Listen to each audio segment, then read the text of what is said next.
Graça e paz, irmãos. Estamos reunidos aqui para mais uma escola dominical.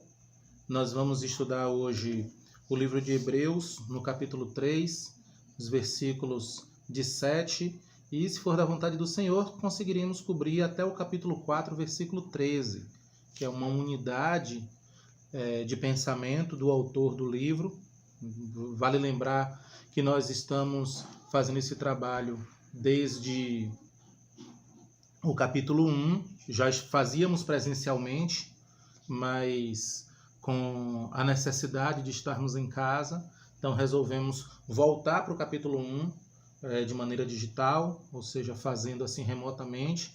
Temos feito através de áudios e hoje nós estamos fazendo dessa maneira pela primeira vez com o uso do vídeo também. Então, vamos orar para começarmos e logo depois veremos a ideia do autor e analisar o texto, se assim for da vontade de Deus. Oremos. Querido Senhor, glorioso Pai, em nome de Jesus Cristo, Deus, te agradecemos por esta oportunidade, Senhor, que o Senhor nos dá de estudar na escola dominical, Senhor.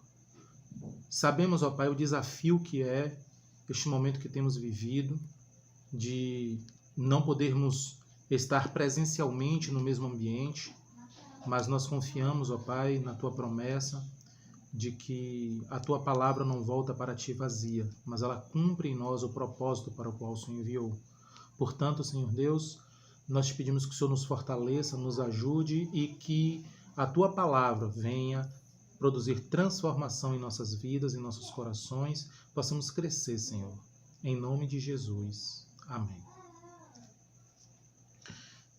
Então nós estamos em Hebreus, capítulo 3, eu tenho aqui minhas anotações para que possa ir me ajudando neste nosso período. Hebreus, capítulo 3, versículo 7 em diante. Leiamos. Portanto, como diz o Espírito Santo, se ouvirdes hoje a sua voz, não endureçais o vosso coração, como na provocação no dia da tentação no deserto, onde nossos pais me tentaram, me provaram e viram por 40 anos as minhas obras. Por isso, me indignei contra esta geração e disse: estes sempre erram em seu coração e não conheceram os meus caminhos. Assim jurei na minha ira que não entrarão no meu repouso. Vede, irmãos, que nunca haja em qualquer de vós um coração mau e infiel para se apartar do Deus vivo. Antes, exortai-vos uns aos outros todos os dias, durante o tempo que se chama hoje, para que nenhum de vós se endureça pelo engano do pecado. Porque nos tornamos participantes de Cristo, se retivermos firmemente o princípio da nossa confiança até o fim. Enquanto se diz, hoje, se ouvirdes a sua voz, não endureçais o vosso coração, como na provocação, porque, havendo alguns ouvido, o provocaram, mas não todos os que saíram do Egito por meio de Moisés. Mas, com quem se indignou por 40 anos? Não foi, porventura, com os que pecaram, cujos corpos caíram no deserto? E a quem jurou que não entrariam no repouso, senão os que foram desobedientes? E vemos que não puderam entrar por causa da sua incredulidade. Temamos, pois, que, porventura, deixada a promessa de entrar no seu repouso, pareça que algum de vós fique para trás. Porque também a nós foram pregadas as boas novas, como a eles, mas a palavra da pregação nada lhes aproveitou, porquanto não estava misturada com a fé naqueles que a ouviram.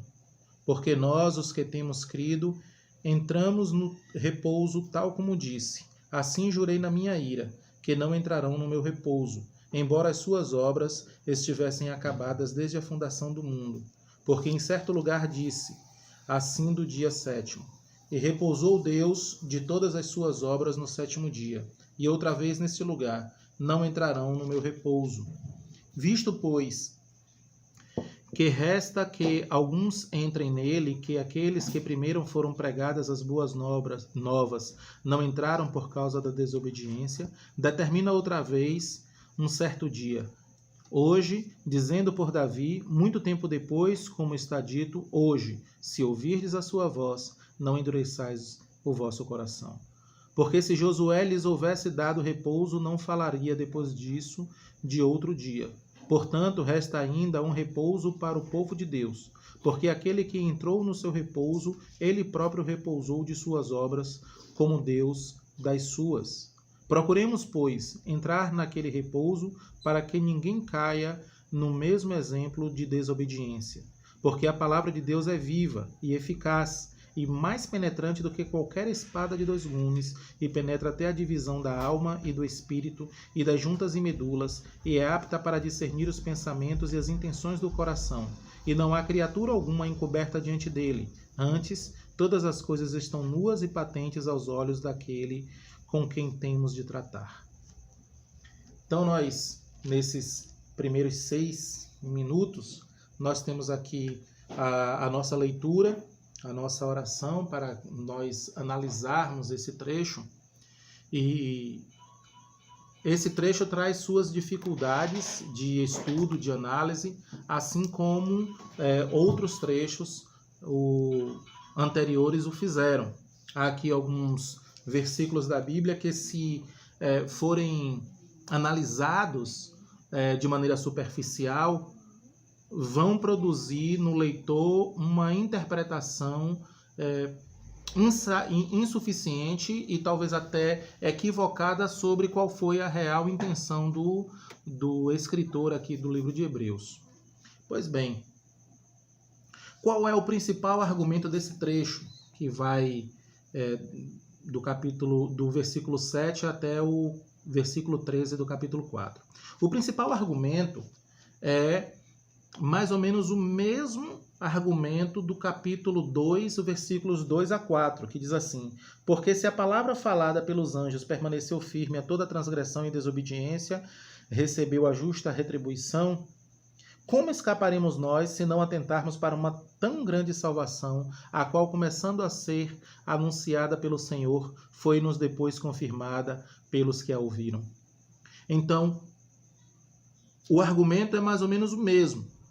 Se a infidelidade das pessoas que foram infiéis na época de Moisés e de Josué foi duramente castigada, houve consequência realmente dura para aqueles desobedientes, então é necessário que a resposta para a palavra que é pregada hoje seja assim, já que o contrário disso traz uma consequência ainda mais terrível do que foi aquela da época de Moisés e Josué. Então esse é o principal argumento do escritor nesse trecho, que Cristo é superior a Moisés, Cristo é superior a Josué, e que as consequências da rejeição da mensagem de Cristo e as consequências da rejeição à fidelidade a Cristo é ainda superior às consequências da desobediência àqueles dois homens do passado, Moisés e Josué. Então, o que é que diz o versículo 7? Versículo 7 diz: portanto, como diz o Espírito Santo, se ouvirdes hoje a sua voz. Nesse versículo, o autor, o escritor de Hebreus, mesmo sem falar de maneira direta, ele já dá uma ideia do seu pensamento sobre qual é a origem dos livros do Antigo Testamento. Ele diz que é o Espírito Santo falando. E ao dizer isso, ele está citando o Salmo 95, dos versículos 7 a 11. De modo que o autor está dizendo, olha, nós sabemos, é um ponto pacífico entre nós, os que acreditam na Bíblia, os que acreditam em Jesus, é ponto pacífico entre nós de que foi o Espírito Santo que inspirou os livros do Antigo Testamento. Então esse aí é o que ele está dizendo, ao deixar dessa maneira bem clara. Ele diz que é o Espírito Santo falando. Se ouvirdes hoje a sua voz, complementando o versículo com o versículo 8, até o 9, dizendo: não endureçais o vosso coração como na provocação no dia da tentação no deserto, onde vossos pais me tentaram, me provaram e viram por 40 anos as minhas obras. A advertência é dada para aqueles que, embora tenham contato com a palavra de Deus, não conheceram os caminhos do Salvador.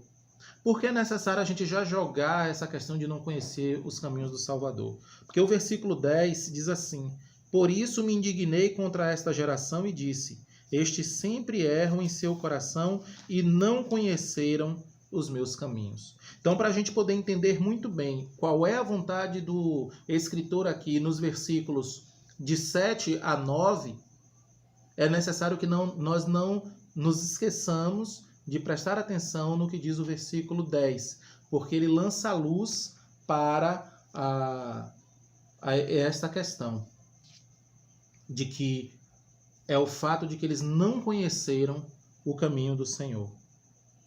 Porque se nós não tomarmos este cuidado de olhar com atenção, não só para os versículos que estão sendo estudados individualmente, mas olhar também para aos versículos que vieram antes e os que virão depois, corremos o risco de entender equivocadamente o versículo, corremos o risco de entender equivocadamente o texto. E o versículo 10, ele lança a luz ao dizer que Deus deixa claro que aqueles que ele tirou do Egito não receberam a salvação, não porque receberam na saída do Egito, mas que ao longo dos 40 anos, por causa dos seus pecados e por causa da rebeldia e tudo mais, eles perderam essa salvação. Não. O versículo 10 diz que eles não conheceram os caminhos do Senhor. Eles saíram do Egito como nação. Eles saíram do Egito como um povo que saía da condição de escravidão para formar uma nação na Terra Prometida, em Canaã. Mas eles, ao sair como nação, era necessário que eles individualmente também conhecessem o caminho do Senhor. Por isso diz aqui: não endureçais o vosso coração como na provocação no dia da tentação no deserto. E que provocação é essa? Esse dia da provocação. Então, o que nós vimos até agora é o Senhor nos alertando mesmo sobre qual é a diferença entre presenciar o poder do Senhor, presenciar o poder de Deus, no que se refere à salvação, no que se refere à manifestação do seu poder através dos milagres, conviver com pessoas que são salvas, até absorver a cultura dos salvos, mas não conhecer os seus caminhos. Então, os pais tentaram a Deus. O versículos 9 e 10 diz assim: onde vossos pais me tentaram e me provaram e viram por 40 anos as minhas obras. Por isso me indignei contra essa geração e disse: estes sempre erram em seu coração e não conheceram os meus caminhos. São pessoas que conviveram com a salvação, foram pessoas que conviveram com os atos milagrosos do Senhor, mas que não conheceram o caminho do Senhor. Por isso, a advertência dos versículos 7 e 8, ela se mostra tão necessária neste argumento aqui, para mostrar que Jesus Cristo e a mensagem de Jesus Cristo é superior a Moisés e a mensagem de Moisés e também daquele que é seu herdeiro na liderança ali do povo de Israel, que é o Josué. Os versículos 7 e 8 dizem: portanto, como diz o Espírito Santo, se ouvirdes hoje a sua voz, não endureçais o vosso coração, como na provocação no dia da tentação no deserto. Que provocação é essa?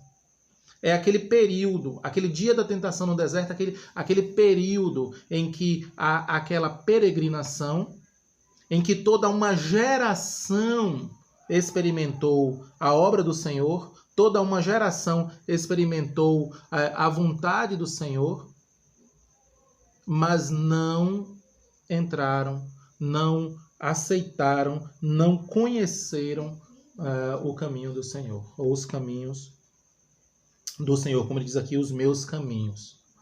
Então, esse grupo de 4 versículos é muito importante nós entendermos bem, porque uma leitura superficial de alguns versículos sem o contexto podem dar a entender uma espécie de perda da salvação, o que contrariaria outros versículos da própria palavra de Deus, né? Foram pessoas que nunca conheceram os caminhos do Senhor. Esse 10 ele é bastante ligado ao 11, porque o versículo 11 diz assim: assim jurei na minha ira que não entrarão no meu repouso. Aqui o autor do livro de Hebreus, ele começa a falar novamente aqui de repouso. E por que isso é importante? Porque vai haver aqui uma comparação entre o repouso oferecido na época de Moisés e Josué, que tanto Moisés quanto Josué fracassaram, não por causa necessariamente deles dois, mas porque os seus acompanhantes ali, aquela nação, aquela geração, não conheceu o caminho do Senhor. Foi necessário que outra geração fosse levantada, pessoas experimentadas não só na vontade do Senhor, mas em aceitar a vontade do Senhor, experimentadas não só na manifestação de Deus, como também crer no Deus vivo. E por isso, Deus jura na sua ira que eles não entrariam no repouso. Que repouso aquele? O repouso da terra prometida. E a comparação que, em contexto geral, nós vemos é que o repouso que Jesus oferece é um repouso melhor, né? É isso que nós vimos na nossa leitura, que foi desde o versículo 7 do capítulo 3 até o versículo 13 do capítulo 4 aqui de Hebreus. Não conheceram o caminho do Senhor, eles não entraram no repouso que é Canaã, e é interessante que o caminho é uma pessoa. Jesus é o caminho, né? E os versículos 12 e 13 dizem assim, ó: vede, irmãos, que nunca haja em qualquer de vós um coração mau e infiel, para se apartar do Deus vivo. Antes, exortai-vos uns aos outros todos os dias, diante ou durante o tempo que se chama hoje, para que nenhum de vós se endureça pelo engano do pecado. Como é entender esses dois versículos se eles parecem ser contraditórios com outros como João 10, do 27 ao 30, 1 Timóteo 4, 12? Como é que nós podemos entender? Primeiro, versículos 12 e 13 falam sobre que nenhum de vós um coração mau e infiel. Vede, irmãos, que nunca haja em qualquer um de vós um coração mau e infiel, para se apartar do Deus vivo. É interessante que essa palavra apartar aqui é a mesma palavra que ela dá a entender sobre se afastar de maneira violenta, se afastar de maneira meio que apóstata mesmo. Só que como é que isso acontece? Já que nós temos consciência do que diz João capítulo 10, 27 a 30, só para a gente poder ter uma boa colocação aqui de contexto. Olha o que diz o texto aqui, João 10, do 27 a 30. As minhas ovelhas ouvem a minha voz, e eu conheço-as, e elas me seguem. E dou-lhes a vida eterna, e nunca hão de perecer, e ninguém as arrebatará da minha mão. Meu Pai, que mas deu, é maior do que todos, e ninguém pode arrebatá-las da mão ou das mãos do meu Pai. Eu e o Pai somos um. Então, nós temos um versículo que parece mostrar que é possível que alguém conheça a vontade de Deus, mas que depois se aparte da vontade de Deus. Mas temos também um versículo com Jesus dizendo que as ovelhas dele ouvem a sua voz e o seguem. E esse próprio Jesus dizendo que ninguém pode arrebatar da mão ou das mãos de Jesus essa pessoa que já é uma ovelha dele, e nem das mãos do Pai. E para assegurar mais ainda, ele diz: eu e o Pai somos um. Então, como é que nós vamos resolver essa questão? Como é que a gente resolve? Porque o versículo, voltando para Hebreus, no capítulo 3, versículos 12 e 13, diz: vede, irmãos, que nunca haja em qualquer de vós um coração mau e infiel para se apartar do Deus vivo. Antes, exortai-vos uns aos outros todos os dias, durante o tempo que se chama hoje, para que nenhum de vós se endureça pelo engano do pecado.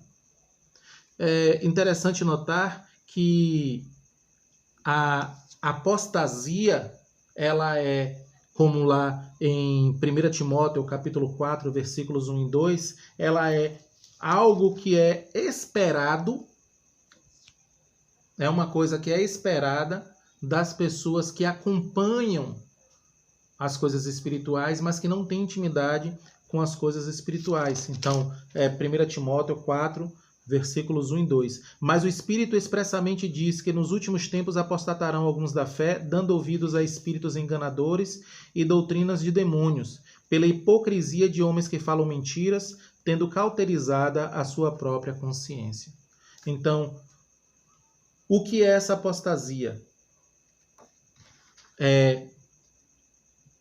Há uma saída drástica de um movimento cristão ortodoxo, de um movimento cristão sério, bíblico. Essa palavra, ela vem da mesma raiz dessa que é usada nos versículos 12 e 13, e, portanto, é necessário que um trecho lance luz sobre o outro. O que nós encontramos aqui, portanto, é um conjunto de pessoas que estão dentro da igreja, que convivem com outras pessoas que estão dentro da igreja, mas que, pelo fato de não conhecerem os caminhos do Senhor, como ele diz lá no versículo 10, essas pessoas acabam não tendo uma experiência verdadeira, uma experiência de salvação verdadeira com Deus Todo-Poderoso. E, no caso dos últimos dias, são pessoas que vão verdadeiramente apostatar. Ainda não estamos nos últimos dias, né? Os últimos dias, como já vimos na semana passada, é aquele período que começa após o tratado de paz que o anticristo vai fazer com Israel, um tratado de falsa paz que o anticristo vai fazer com Israel, e a partir dali serão contados 1007 anos. Então, aquele período de 1007 anos são contados como os últimos dias. O que nós estamos vivendo, apesar do furor do vírus que provoca essa pandemia que nós estamos vivendo, ainda não é o que nós podemos chamar de últimos dias, tá certo? Voltando aqui para o livro de Hebreus, no capítulo 3, quando alguém argumenta, mas pastor, o autor ou o escritor do livro de Hebreus, ele fala claramente que está se referindo a pessoas da igreja, porque ele usa o pronome vós. É um pronome que deixa bem claro: vede, irmãos, que nunca haja em qualquer de vós um coração mau e infiel para se apartar do Deus vivo. Então, sim, está se referindo sim a crentes que depois se apartam do Deus vivo. Olha, para nós respondermos a isso, nós temos 1 João capítulo 2, versículos 18 e 19. 1 João 2, versículos 18 e 19, dizem assim: Filhinhos, é já a última hora. E como ouvistes que vem o anticristo, também agora muitos se têm feito anticristos, por onde conhecemos que é já a última hora. Saíram de nós, mas não eram de nós. Porque se fossem de nós, ficariam conosco. Mas isto é para que se manifeste que não são todos de nós. Então, o que parece ser algo insolúvel, algo sem solução, algo que vai trazer uma interpretação sobre mudança de pensamento no que se refere à salvação. Lá em Hebreus, nós encontramos tanto no versículo 10 do próprio capítulo 3, quanto em versículos que falam da nossa segurança, a exemplo de João 10, do 27 ao 30, como nós lemos. E agora, com 1 João 2, do 18 e 19, nós vemos o apóstolo João, já aqui um ancião, ele deixando bem claro que é possível haver pessoas entre nós que não são de nós. Por isso, aquele vós, lá em Hebreus capítulo 3, não significa que o escritor do livro de Hebreus estava dizendo que pessoas salvas perderiam a salvação se apartando do Deus vivo. Não. São pessoas que estão dentro da igreja, são pessoas que, infelizmente, podem ler o livro de Hebreus, inclusive, mas não pertencer às ovelhas do Senhor.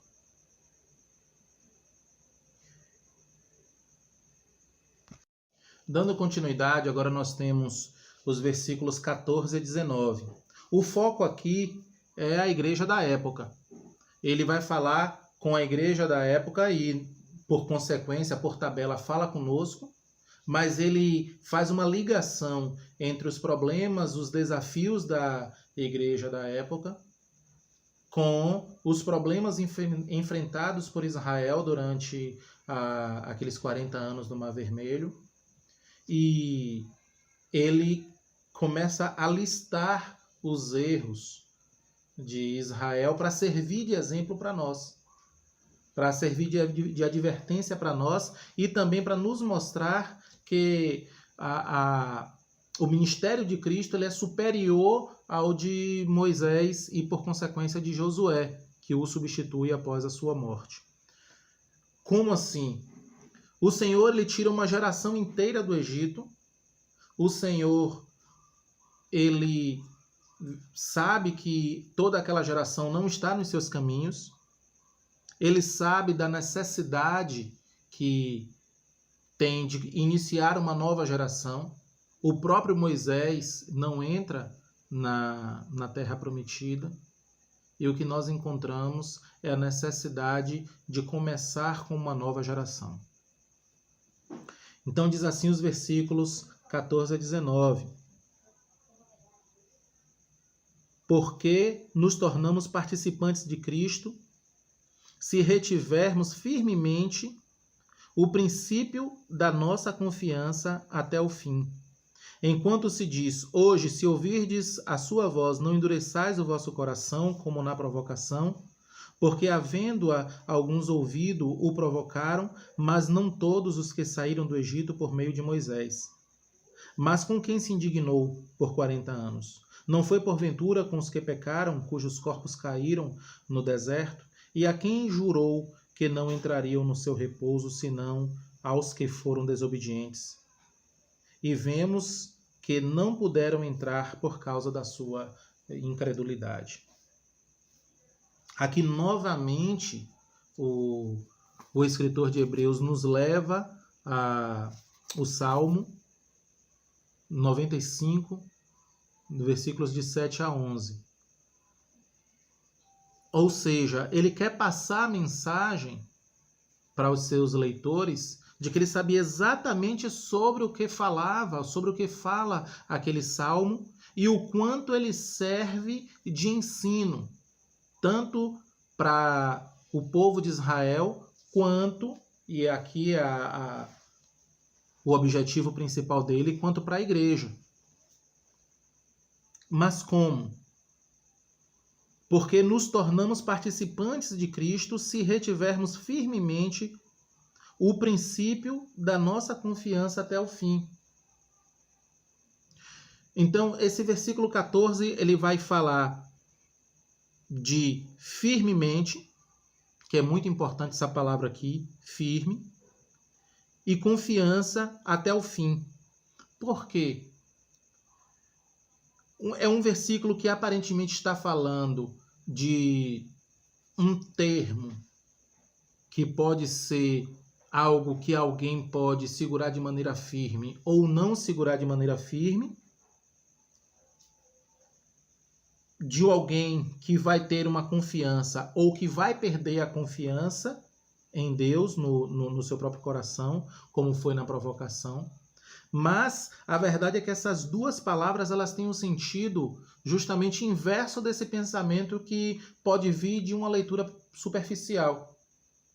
Essas duas palavras no original, na verdade, elas dão a ideia de alguém que mora em uma casa e guarda bem firme na sua mão ou em algum lugar de confiança o documento que comprova que ninguém pode tomar a casa dessa pessoa, porque aquele documento prova que aquela pessoa é dona daquela casa e que, portanto, essa pessoa não pode ficar sem moradia. Ninguém pode lhe tirar a sua moradia, ninguém pode tirar dele o seu lugar de repouso, porque o seu nome já está escrito como dono daquele lugar, como dono daquela casa.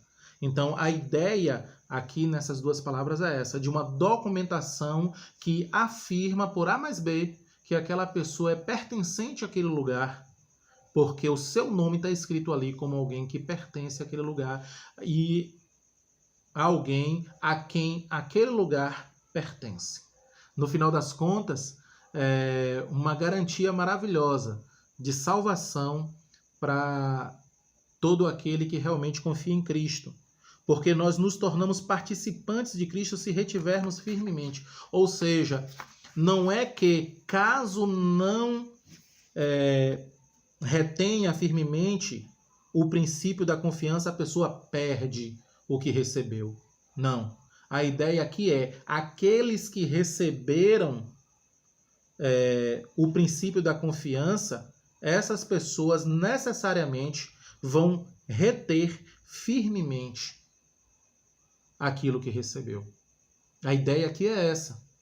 E é uma maravilha, porque tira dos nossos ombros uma coisa, um peso que nós não podemos carregar. Um dos principais problemas da doutrina que advoga que é possível que o crente perca a salvação é o fato de colocar sobre os ombros do fraco um peso que o fraco não consegue carregar. Porque se nós levarmos ao pé da letra as palavras de Jesus Cristo sobre o que é pecado, então essa ideia dessas pessoas que acreditam que alguém pode perder a salvação se cometer o pecado A, pecado B, pecado C, que são pecados mais graves e até socialmente menos aceitos e que chamam mais atenção para as pessoas ao redor daquele crente, vão fazer com que aquela pessoa faça uma lista de isso posso, isso não posso, isso eu posso cometer e peço perdão a Deus e está tudo bem, isso eu não posso cometer porque se eu cometer não está tudo bem mesmo se eu pedir perdão porque eu perco a salvação, tenho de aceitar Jesus de novo. Só que Jesus, ele eleva o padrão. O crente, ele não é chamado para viver debaixo de um grupo de regras. Jesus nos diz justamente o contrário. Nós somos chamados para viver acima das regras. As regras estão nesse nível, o crente é chamado para viver nesse nível. Então, se é o adultério que faz com que alguém perca a salvação, Jesus disse que se olharmos com olhares impuros para alguém, em nosso coração já adulteramos com esse alguém. Então, perdemos a salvação quantas vezes por ano?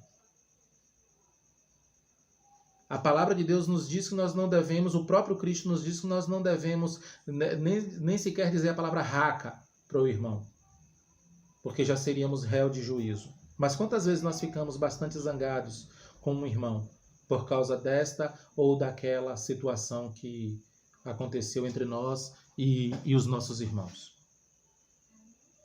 Então, o pacote que nos é dado é de uma salvação completa e que completamente foi entregue. Nós não precisamos acrescentar nada e nós não temos a necessidade de carregar este peso. Jesus já propõe diminuir o peso que nós carregamos. E alguém pode dizer, mas aí fica fácil. Já que não posso perder a salvação, vou viver como eu quiser. Não, não é bem assim. Porque Jesus, ele diz que pelos frutos nós conhecemos a árvore. Não pode uma árvore má dar bons frutos. E não pode uma árvore boa dar maus frutos. É pelos frutos que nós conhecemos a árvore. O crente, mesmo tendo consciência de que ele não perde a salvação, ele trabalha, vive, estuda, buscando a santidade, não com medo de perder aquilo, mas por gratidão em relação àquilo que ele ganhou de graça. Ele sabe que não pode perder aquilo e, por gratidão ao Senhor, por amor a este Deus tão amoroso, tão gracioso, ele decide viver uma vida de santidade com todas as suas forças. É assim que nós vivemos, não por medo, mas por gratidão. Não é? Os versículos 15 a 17, como já falei, eles nos levam para o Salmo 95. O versículo 16 mostra que o povo ouviu, mas o provocaram. Essa provocação que o povo cometeu foi todo aquele período de 40 anos. Foram 40 anos em que o Senhor tratou com aquele povo e, na verdade, aquele povo não conheceu os caminhos do Senhor. Eles estavam andando, presenciando os milagres, desde aqueles milagres que provocaram a do povo do Egito,